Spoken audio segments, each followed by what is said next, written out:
esi ir ką tu gyvenime veiki? Kas aš esu? Esu Almantė, gyvenu Mažeikiuose, kaime tiksliau, ir gyvenu Lietuvos Latvijos pasienyje, kur susitinka dvi sesės.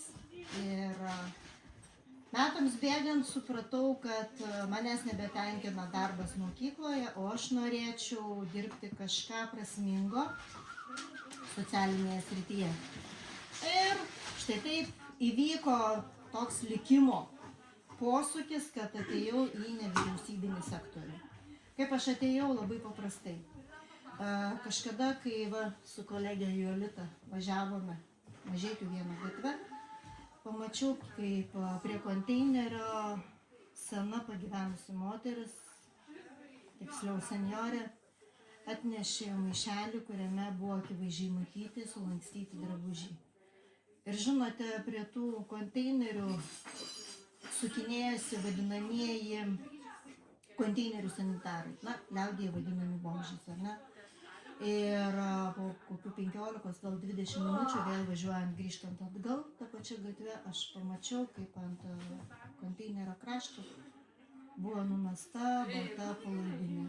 Žinau, tokia sniego baltumo palaidinė, siuvinėta apykaklė plačia, ir tada aš supratau, kad aš pamačiau tai, ką aš visą gyvenimą svajojau, nes mano mama yra mokytoja ir jinai turėjo tokią pačią baltą palaidinę, ir aš vaikas būdama visada svajojau, kaip aš pasipuošiu ją.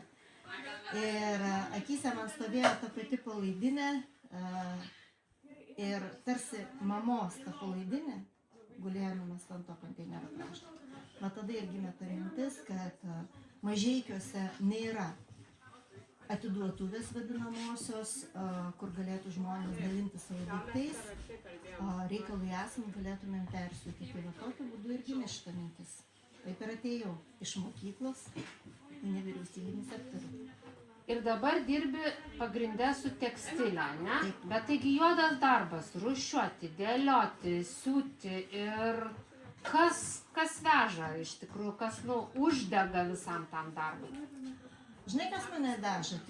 Tikriausiai veža tai, kad kai tu pamatai nenaudojamą daiktą ir tu palieti jį ir tu supranti, kad jisai saugo savyje istoriją. Šeimos, žmogaus istoriją. Paėmi staltiesę ir galbūt tą staltiesę matė žmonių vestuves, galbūt krikštynas. Ir tu tada supranti, kad tas daiktas saugo istoriją, kurią verta išsaugoti, verta pratęsti to gyvenimo. To daikto gyvavimą, gal taip galima sakyti. Ir mane tas veža, kad aš galiu persiūti, perdaryti ir tęsti naują istoriją. Ir kaip sekas tas naujas istorijas kurti? Tobulai, kaip matai. Žiūrėkit, jūs iš Vilniaus atvažiavote į Mažeikius, ar ne? Iš vieno pasaulio krašto į kitą pasaulio kraštą.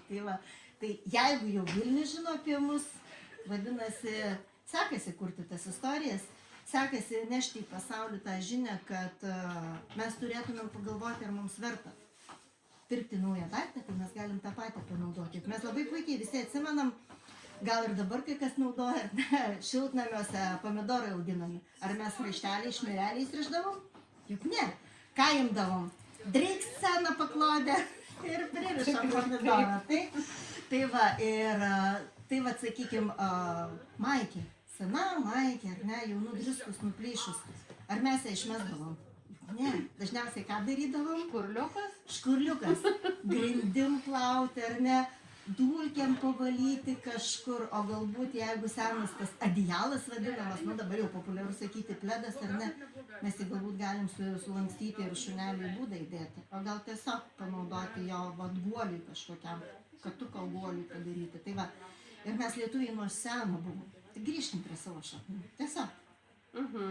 Šiaip tai iš tikrųjų, tai gerai, užsiemi tokiu kaip ir švietėjišku, ir ekologišku kažkokiu, tarkim, darbo, ne? Ar galėtum pasakyti, kad ir Mažeikiuose dėl tavo ir Jolitos indėlio ir šiek tiek pasikeitęs yra ir žmonių tas suopratis, ne? Apie tai, kad, apie tą vartojimą, apie tą antrinį panaudojimą. Ar vis tik mes labai sunkiai šitų dalykų, Sunkiai.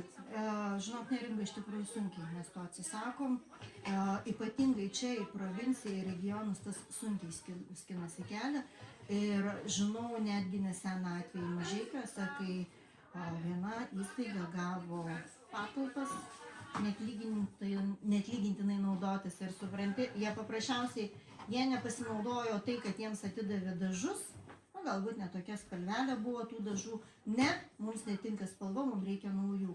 Tai va, vis tik tai dar kartą įrodo, kad dar sunkiai skinasi. Jeigu jau iš Vilniaus persikėlė, sakykime, į Kauną, kiek žinau, jau ir iki Kėdainius kažkas prasiskynė, tai iki Mažeikių dar reikia 2-3 metų.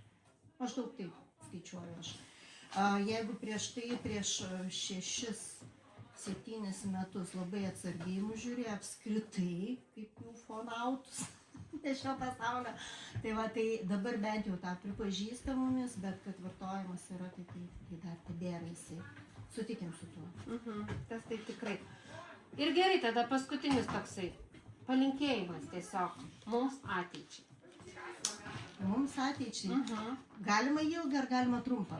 Tai jau kaip iš širdies geriausia. Žinai, koks palinkėjimas yra? Kažkada mano mama man parašė vienus žodžius, aš visada juos sakau. Nors metais turtėjam, bet liekam tie patys. Ir teisūs, ir klydę, ir tarsi nematę. Nei šėlstančios vėtras, nei žydinčios sodo. Tiesos, nes kitaip jį kas kartą atrodo. Aš turiu savo tiesą, kažkas turi savo tiesą. Ir mes visados esam teisūs. Tai mano palinkėjimas būtų toksai. Visuomet prieš ką nors sakydami, gerai pagalvokit ir visados turėkit savo tiesą. Bet pašnekovo nenuneikit lygiai taip pat.